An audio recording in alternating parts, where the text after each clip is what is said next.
살려면 식사를 바꿔야 돼요.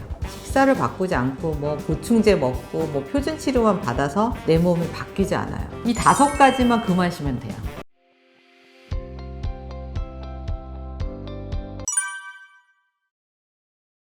제가 이제 이름을 지은 걸 몽땅 주스라고 해요. 몽땅. 저는 이제 예전에는 인스턴트식을 많이 샀죠. 가공식품을 많이 사서 쟁여놨죠. 근데 지금은 제가 냉장고에서 그거를 완전히 항암을 하면서 진짜 어마어마하게 버린 것 같아요. 냉동실과 냉장실에 먹을 만한 생야채는 없고 무슨 그런 제품들로 제가 채워놨더라고요. 그래서 정말 과감하게 싹 플라스틱 그릇과 그걸 싹 다 버리고 유리 용기와 스테인리스 재질로 싹 바꾸고 이제 저는 대형 슈퍼에 가도 그런 걸 안 사요. 가공된 거는 안 사요.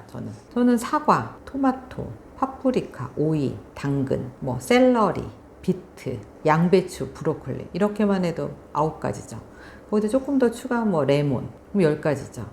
그리고 이제 제철로 나오는 뭐 시금치, 케일 뭐 이런 야채들을 꽉 채워놔요. 그래서 요즘은 제가 조금 이제 느슨해져서 한 6, 7가지 하는데 항암 때는 그 많은 거를 다 그러니까 살짝 브로콜리나 양배추, 비트 조금 이제 위장이 약할 때는 점막이 약할 때는 이거를 쪄요.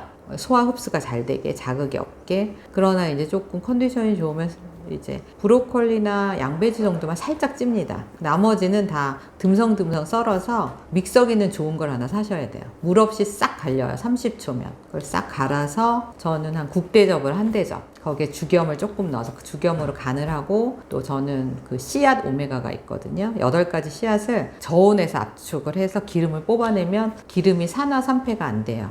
그런 건강한 기름이 오메가 369 균형을 맞춘 기름을 좀 넣어요. 거기다 한 포 넣어서 한 대접을 먹습니다. 그리고 여기다 조금 더 녹색이 부족하면 저는 유기농 동결가루, 또 이거 엄청 물어보실 텐데 상품명을 말씀드리면 다 유기농 동결가루 치면 나와요. 그러면 신선초, 보리새싹, 케일 뭐 이런 거를 돌아가면서 한 수저로 밥 수저로 한 수저 넣어요. 그러면은 이게 녹색 그 채소를 관리하는 게 너무 힘들잖아요. 그걸 씻어서 또 오래 보관할 수도 없고. 그래서 저는 그 굉장히 동결가루 이용을 저희 아빠도 사기지만 녹즙을 하기에는 저희 엄마도 힘드세요. 녹즙 기계 그거 분해해서 닦으려면 너무 힘들고 서서 녹즙 그 야채를 씻고 하려면 정말 너무 노인도 힘들고 저도 해봤는데 힘들어요. 그것도 녹즙은 바로 그걸 다 마시지 않으면 금방 또 변하기 때문에 가장 손실이 없고 가장 간편한 방법은 그냥 몽땅 갈아서 준비하는 데 30분 안 걸려요. 그리고 저는 그걸 매일 하진 않고 한 3일에 한 번 그 냉장고나 김치 냉장고 잘 돼 있으니까 유리 용기에 딱 넣어서 3일 정도 분량 해놓으면 일주일에 2번만 하면 되고 아침 식사는 그렇게 하는 거예요. 삶은 달걀 하나에서 2개. 거기 이제 달걀에 1년 번호가 적혀 있습니다. 끝자리가 1, 2, 3, 4가 그 사육 환경을 나타내요. 4번 달걀이 일반 슈퍼에 굉장히 많아요. 그러니까 저는 여지껏 4번을 먹었던 거더라고요. 4번은 닭장에 갇혀서 사료를 먹은 그런 애들하고 풀어놓고 이렇게 풀밭에서 풀어서 자연의 그런 것들을 섭취한 애랑 노른자가 달라요. 그러니까 그 1번 달걀은 그 노른자에 어마어마한 오메가3가 있고요. 그래서 저는 달걀은 꼭 먹은 지 5년 됐어요. 삶아서. 근데 여러분 식용유로 그러니까 기름은 약간 가열했다. 특히 그런 식용유는 우리 암 환자하고는 최악이거든요. 식용유는 다 쓰시면 안 되고 삶아서 찌거나 삶거나 데치거나 요리법을 바꾸셔야 돼요. 그렇게 해서 저는 달걀, 삶은 달걀 한두 개 꼭 먹습니다. 그리고 거기에 조금 부족할 것 같으면 이제 고구마 이제 매니아가 됐고 단호박, 미니 단호박 철에는 단호박 한두 조각 섭취를 하면은 배가 안 고프고요. 그 다음에 그 혈당 피크라고 그래요. GI 지수라고 하거든요. 혈당 피크가 올라가지 않아요. 그러니까 여러분들이 항상 기억하는 거 혈당 체크하셔야 돼요. 기본으로 혈당, 나의 그 콜레스테롤 수치, 총 콜레스테롤 있고요. 나쁜 콜레스테롤 LDL, HDL. 또 주의해야 될 게 중성지방. 중성지방의 비율이 HDL비 중성지방의 비율이 1대3이다. 그리고 이거는 내 몸에 염증이 있다라고 보셔야 돼요. 저도 이 중성지방 수치가 지난 3년 동안 굉장히 안 내려갔어요. 워낙 그동안 비만이었었고 근데 지금 지난주에 검사해봤더니 이게 1대2로 뚝 떨어져 있더라고요. 그러니까 결국 살려면 식사를 바꿔야 돼요. 식사를 바꾸지 않고 뭐 보충제 먹고 뭐 표준 치료만 받아서 내 몸이 바뀌지 않아요. 표준 치료 받으면 딱 그 상태 그쯤에만 암세포가 없게 느껴지는 거죠. 그러나 이전하고 똑같이 살아봐요. 씨앗을 쫙 뿌려놨어요. 발화 시점이 되면 2년 후에, 그래서 1기 환자가 1년 반 만에 4기가 되는 거예요. 암은 재발하면 1기였든 0기였든 바로 뭐가 된다? 4기가 되는 거예요. 그래서 제가 책을, 첫 번째 책 유방암 상담소를 쓴 이유는 제가 상담을 해보니까 1기 환자들이 너무나 1년 반 만에 4기가 돼서 오는 거예요. 그러니까 이건 교육이 정말 필요하겠다. 제가 한 명 데리고 1시간을 얘기하면 너무 힘들잖아요. 그러니까 한계가 있어서, 블로그도 한계가 있고 다 담을 수가 없기 때문에 책으로 꼭 써서 알려드려야겠다. 그래서 제가 책을 집필하게 되었고, 식습관, 시기를 바꾸지 않고서 살 수가 없습니다, 여러분. 특히 그래서 어쩌면 1기 환자보다 4기 환자가 더 말을 잘 듣습니다. 왜? 더 갈급하잖아요. 절박하니까 저희 아빠 60년 담배를 피셨어요. 흡연, 이거를 아빠 끊으면 살고, 이거를 그동안 먹던 미스커피 끊고, 빵 끊고, 과자 끊고, 튀긴 음식 끊고, 짜장면 끊고 하시면, 제가 하라는 대로 하면 아빠 반드시 3개월 내에 CT 검사지에서 암이 줄어든 거 확인할 수 있습니다. 살려면 선택을 하세요. 다 하시더라고요. 그래서 지금 거의 없어지셨거든요. 근데 1기 환자는 고생을 안 하죠. 부분절제를 하니까 그냥 약간 맹장 수술보다 더 가슴 쪽은 통증이 더 없어요. 신경이 별로 없어서 수술이 하나도 안 아프다면 거짓말이지만 솔직히 거의 부분절제는 힘들지가 않아요. 방사도 힘들지가 그렇게 않기 때문에 생활에 변화를 해야겠다는 동기부여를 많이 못 받으세요. 0기, 1기 환자들. 여러분들 기억해 주세요. 꼭 바꾸셔야 합니다. 식단의 변화, 저는 딱 이걸 얘기하죠. 금지 식단, 고기, 육류, 붉은 고기. 단도직입적으로 말하면 붉은 고기에 있는 햄 성분이 암의 전이를 촉진해요. 성장과 전이를 촉진해요.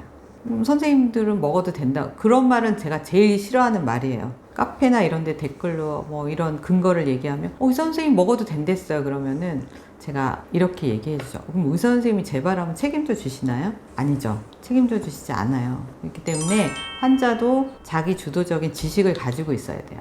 유수의 논문들이 육류의 그 햄 성분이, 이건 증명된 거예요. 특히 그 햄 성분의 철분제가 암의 성장과 전이를 촉진하는 것은 사실입니다. 그렇기 때문에 육류를, 특히 고기류를 제한이 아니라 끊어야 되죠.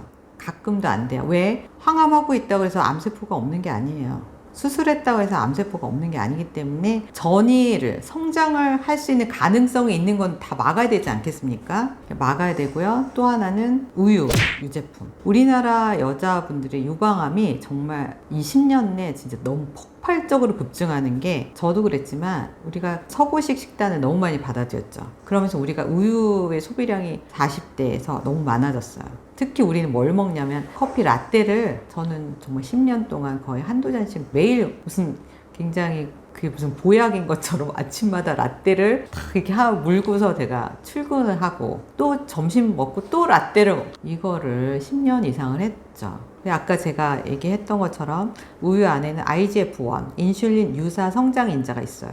지금 아이들은 우유를 좀 먹어야 돼요. 왜냐면 걔네들은 성장해야 되죠. 우리는 성장해야 되나요? 지금 우리는 정상 체세포는 더 이상 성장하면 안 돼요. 변화되면 안 됩니다. 근데 얘들을 변화시키는 게 IGF-1이에요. 그래서 특히 이 에스트로겐이 좀 강한 체질이 있어요. 그런 분들이 여기다가 우유를 넣으면은, 우유를 우리 몸에 넣어주면은 얘가 더 급증하는 거죠. 암이 좋아하는 상태가 됩니다. 첫 번째 육류, 두 번째 우유 유제품, 치즈 안 돼요. 유제품, 전 요플레도 지금 안 먹고 있거든요. 플레인 요구르트 요플레까지 제가 지금 금할 정도예요. 왜냐면 저는 호르몬 양성 유방 환자들, 여러분 들어주세요. 우유 유제품 안 됩니다. 세 번째 설탕. 설탕은 정말 암에 직접 먹이고, 근데 설탕보다 더 심한 거는 감미료 있죠. 설탕 맛을 내는 감미료는 설탕의 한 200배, 500배. 그런 비슷한 감미, 그게 음료수에 굉장히 첨가제로 많이 들어있어요. 그게 설탕보다 더한 거예요. 그래서 젊은 학생들이 막 시럽 많이 넣은 그런 음료를 굉장히 많이 먹죠. 그 다음에 시판되는 음료에는 설탕이 들어간 게 없는데 설탕보다 500배 강한 그런 것들은 그냥 암을 그냥 그냥 바로 증식시켜요. 안 되겠죠. 흰밀가루, 염증을 일으킵니다. 자가면역 질환도 일으키고 자가면역 질환이 곧 염증이에요. 그래서 유방 환자들이 갑상선 자가면역 환자가 굉장히 많아요. 같이 옵니다. 갑상선, 유방, 자궁. 그럴 때 밀가루를 금하셔야 되고, 5번째 식용유. 치맥 이런 걸 많이 하면은 암이 좋아져. 염증 수치가 급증합니다. 이 5가지만 금하시면 돼요. 그럼 먹을 게 없을까요? 그 대신 저는 단백질은 달걀, 좋은 달걀. 고기를 안 먹는 대신 뭐 1등급 달걀 약간 비싸지만 하루에 2개 먹을만 하죠. 네, 달걀 드시면 필수 아미노산은 육류에 있는 그런 채소에 없는 필수 아미노산은 달걀을 통해서 저희가 섭취하면 돼요. 그 다음 콩, 두유 아주 좋습니다. 두부. 그 다음에 또 해산물 있잖아요. 저는 이제 전복, 문어를 굉장히 항암 중에 많이 먹었거든요. 기력이 떨어지면 전복을 살짝 쪄가지고 썰어가지고 기름장, 참기름 같은 거 소금으로 찍어 드세요. 아니면 전복 미역국, 전복죽 아주 좋습니다. 항암 중에 아주 좋으니까 해산물, 적절한 해산물 섭취하시면 단백질 걱정 안 하셔도 돼요.